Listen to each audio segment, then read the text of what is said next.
서로 다른 사람들이 각각 파멸하지 않고 공존하기 위해서는 이 서로를 연결해 줄 수 있는 최소한의 접착제일 수도 있고 또 서로가 움직일 수 있는 하나의 공간일 수도 있는 이 부분을 제공해 주는 것이 저는 법이고 그 중에서도 헌법이라고 생각합니다.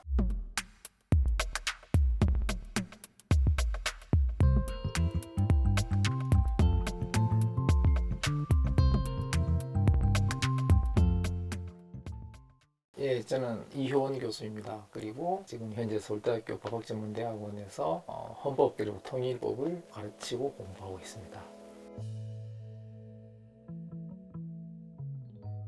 검사의 업무 중에는 분야가 매우 다양합니다. 강도, 폭력, 강력 사건, 살인 사건이나 이런 전담하는 검사도 있고, 환경, 또 식품을 전담하는 검사도 있고, 요즘 이제 언론에서 많이 나오는 것은 특수부 검사도 있고, 공안을 담당하는 검사도 있습니다. 그래서 저는 14년 정도 검사 생활을 했는데, 검사 생활의 많은 부분들을 공안부와 또 기획부서에서 근무를 했습니다. 그래서 검사들 중에는 이렇게 법무부와 대검에서 직접 수사 업무를 하지 않고 법제도에 관한 연구나 정책 수립에 관한 기획 업무를 하고 있는데, 그런 업무도 3분의 1 정도 하고 또 3분의 1 정도는 주로 공안부에서 있었습니다. 어떻게 생각하면 헌법이라는 것은 각자가 자기 삶의 거울이 되지 않을까 하는 생각입니다. 그러니까 헌법은 아주 단적으로 얘기하면 대한민국이라는 나라는 이런 나라가 돼야 된다라는 가치를 아주 기본되는 것만 모아서 추약해 놓은 것이 130개 조항으로 만든 겁니다. 이 130개 조항이 사실은 헌법을 처음부터 읽어본 사람들이 매우 드물 거예요. 그렇지만 1시간 정도면 찬찬히 읽어봐도 충분히 볼 수 있는 거거든. 그래서 헌법을 읽게 되면 그 안에서 우리 대한민국은 어떤 나라를 지향하고 있구나, 그리고 어떤 나라가 되어야 한다는 거구나 하는 것이 헌법에 들어가 있습니다. 그리고 저는 개인적인 제 삶이 친구, 가족뿐만 아니라 이 사회와 국가와의 뗄래야 뗄 수 없는 관계 속에서 살게 됩니다. 뿐만 아니라 지금은 국가를 벗어나서 어떤 글로벌화된 지구나 혹은 우주와도 관련을 맺고 살 수밖에 없는 게 제 실존입니다. 저 혼자 산다 그러면 저는 법은 물론이고 헌법도 공부할 필요가 없다고 생각합니다. 그렇지만 서로 다른 생각을 가진, 또 다른 생활 방식을 가진 사람들이 공존하기 위해서는 그것을 가능하게 해주는, 그리고 가치 이념이나 가치를 같이 공유할 수 있는 가장 핵심적인 수단이 그 안에 녹아드는 것이 저는 헌법이라고 생각합니다. 결국 헌법을 공부를 함으로써, 공부라는 것이 학문적으로 공부하는 뜻이 아닙니다. 최소한 내가 어떤 사람이 되어야 될까, 그리고 나는 앞으로 어떤 사람이 되어야지 라는 생각은 결국 헌법에서 우리 대한민국은 어떤 국가가 돼야 되고 어떤 국가가 됐으면 좋겠다 하는 문제이기 때문에, 결국은 저는 저 자신을 다시 한번 성찰할 수 있는 거울이나 하나의 가치 척도라고 생각합니다. 따라서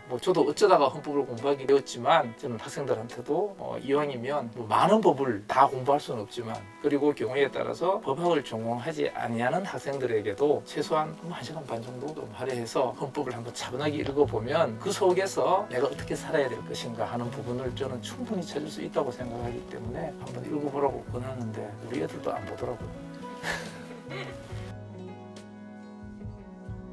많은 헌법을 공부하시는 분들이 이 조항이 우리 130개 헌법 조항 중에 가장 중요한 거다라고 얘기하시는 분들이 많을 걸로 생각이 들어요. 저는 개인적으로 헌법 10조에서 모든 국민은 인간으로서의 존엄과 가치를 가지며 행복을 추구할 권리를 가진다라는 조항이 우리 헌법 전체를 이끌어가는, 혹은 또 헌법 전체의 기초가 되는 그 조항이라고 생각하기 때문에 그 조항을 제일 좋아합니다. 모든 국민은 이제 개인이죠. 개인은 인간이라는 유적 존재로서의 존엄과 가치를 가지고, 그리고 각자가 추구하는 행복을 실현하기 위해서 노력할 수 있는 권리를 가질 수 있는 그런 국가 공동체가 됐으면 좋겠다는 게 제 10조에 녹아들어 있습니다.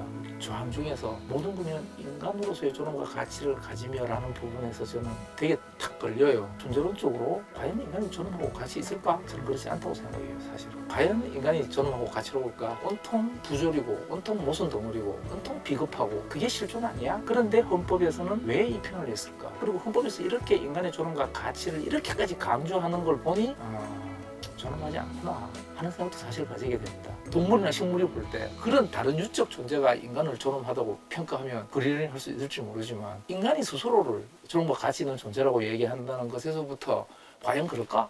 그리고 존엄과 가치 있다는 게 어떤 의미지? 하는 부분들에 대해서는 상당히 좀 불편한 감정을 사실 가지고 있어요. 그럼에도 불구하고 우리는 서로를 존엄하고 가치 있는 존재로 대하자 하고 대해야 한다라는 의미로 받아들이니까 좀 더 편하게 받아들여지고, 그다음 두 번째는 행복을 추구할 권리를 가진다고 하고 있습니다. 그런데 다른 기본권 조항을 보면 신체의 자유를 가진다, 언론 출판의 자유를 가진다, 양심의 자유를 가진다고 하는데, 행복에 대해서는 행복의 권리 혹은 행복할 권리가 아니라 행복을 추구할 권리라고 표현되어 있습니다. 그래서 과연 우리 헌법을 제정하시는 분들께서 이러한 고민을 하고 행복할 권리가 아니라 행복을 추구할 권리라고 표현한 이유가 특별히 있었을까는 모르겠지만 저는 그렇게 생각해요. 제가 되게 개인주의자라서 그런지 모르지만 사람이 살아있는 동안에 행복하는 건 불가능한 거다. 그렇기 때문에 행복을 추구할 권리, 그냥 추구만 하다가 죽으면 되는 거지. 결국은 이것은 달성할 수 있는 그런 이상향은 아니지 않을까? 그런데도 불구하고 우리 헌법에서 행복을 추구할 권리를 두는 것은 각자가 저마다 자기가 추구하는 행복이라는 것을 끊임없이 추구할 수 있는 그런 국가 공동체를 만들어주고, 그 다음에 개인 몫이죠. 그래서 이 인간의 존엄과 가치라는 조항과 행복을 추구할 권리라는 조항을 되게 좋아하면서도 늘 불편한 마음을 가지고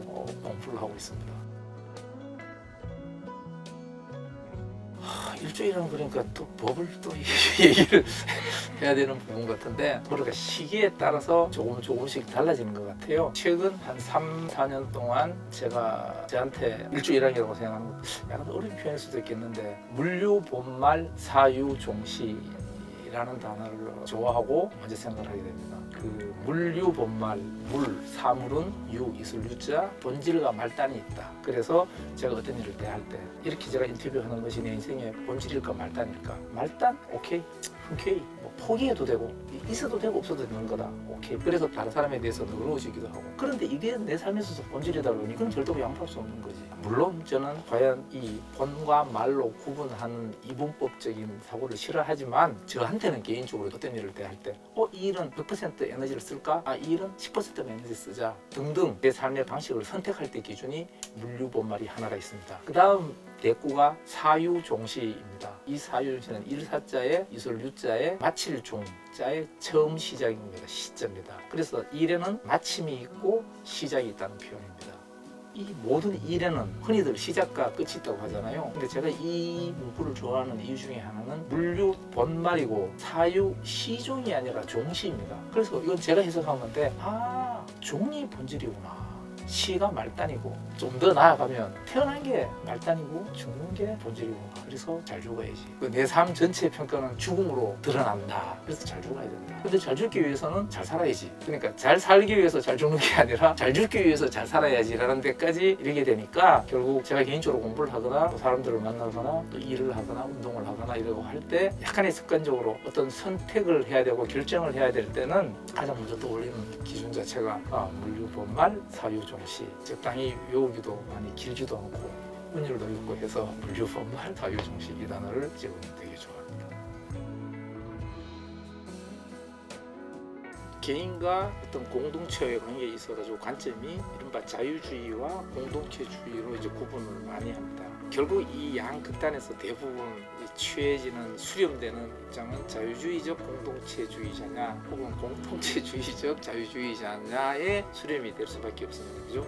극단적으로 개인주의에 매몰되면 인간으로서 존재 의미가 발견되기 어렵고, 또한 극단적인 공동체주의가 되게 되면 그것은 전체주의가 되기 때문에 개인의 자유가 질식하게 되는 상태이기 때문에 결국 그 안에 이제 조화를 찾는 건데, 헌법 그리고 법이라는 것이 결국 서로 다른 생각과 생활 방식이 공존하는 기술이라고 생각합니다. 기본적으로 사람들은 누구나 다 달라야 된다고 생각합니다. 다를 수밖에 없고, 사실 헌법에서도 평등을 얘기를 합니다. 그런데 이거 역시 저는 이데올로기라고 생각하는데, 사람들은 평등하지 않죠. 동일하지 않습니다. 동일할 수도 없고 동일해서도 안 되고, 사람들이 평등한 이유가 뭐냐? 다 다르다는 점에서 동일하기 때문이라고 저는 생각합니다.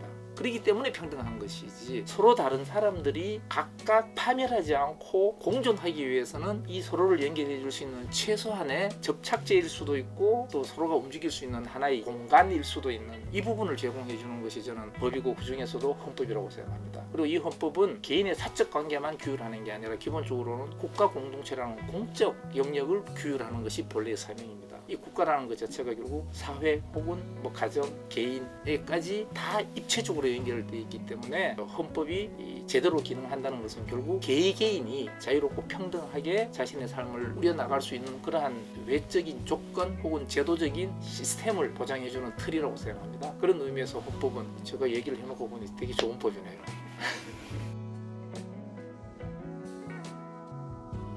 저는 아까 제가 말씀드린 건강한 대한민국이라는 국가 공동체가 됐으면 좋겠다. 그리고 그에 대한 가장 핵심적인 내용이 우리 헌법에 담겨 있다. 그런데 이 헌법도 아까 얘기한 대로 130개 조항 바뀔 수도 있지만 130개 조항이나 돼요. 그래서 이런 것들을 여러분들이 저랑 같이 공부하면서 지식을 누리는 것은 큰 의미가 없다고 생각해요. 이 130개 조항 중에 가장 중요한 게 뭘까? 그래서 지금 생각에는 한 두 가지를 추려서 그리고 이것을 여러분들한테 지식으로서 전달해 주기보다는 제가 헌법 공부를 하면서 느낀 점 그리고 내가 생각한 좀 철학적인 생각거리를 여러분들한테 보여주고 그럼으로써 여러분들이 헌법에 대해서 이런 거구나 라고 하나 배웠네가 아니라 헌법이 이런 거라고 저 사람은 얘기를 하네. 그리고 이혼 교수라는 사람이 헌법을 공부하고 하면서 저런 걸 느꼈구나. 제 바람은 짧은 제 강의를 통해서 듣는 사람들 모두가 각자 방식대로 헌법에 대해서 뭔가 한번 생각거리를 같이 던져주고 공유할 수 있는 자리였으면 좋겠다. 여러분들이 그냥 팔짱을 끼고 들으면서